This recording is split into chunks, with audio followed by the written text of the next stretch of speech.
اعوذ باللہ من الشیطان الرجیم بسم اللہ الرحمن الرحیم۔ آج ہم سورہ بقرہ کی آیت نمبر 27 کا لفظی ترجمہ پڑھتے ہیں۔ شروع کرتے ہیں بسم اللہ الرحمن الرحیم۔ الذین، جو لوگ ینقضون توڑ دیتے ہیں، آدھا عہد کو یا وعدے کو، اللہ کے، من بعد اس کے بعد میثاقہ پختہ کرنے کے، ویقطعون اور وہ کاٹتے ہیں، ما جس کا ہمارا حکم دیا اللہ نے، بے ساتھ اس کے ان کے یوصلہ جوڑا جائے،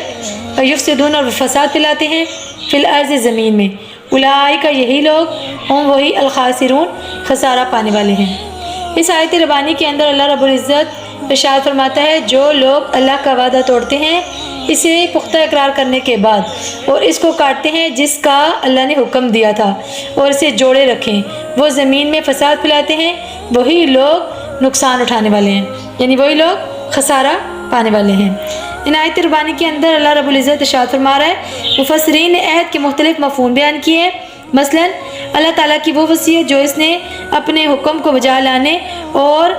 برے کاموں سے باز رہنے کے لیے انبیاء علیہ السلام کے ذریعے مخلوق کو ہدایت کی،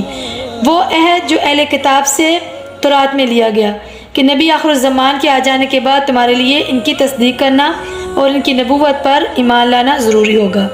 اللہ ہم سب پر رحم فرمائے اور ہم سب کو اللہ رب العزت کے جتنے احکامات ہیں وہ سارے کے سارے پورے کرنے کی توفیق عطا فرمائے، آمین۔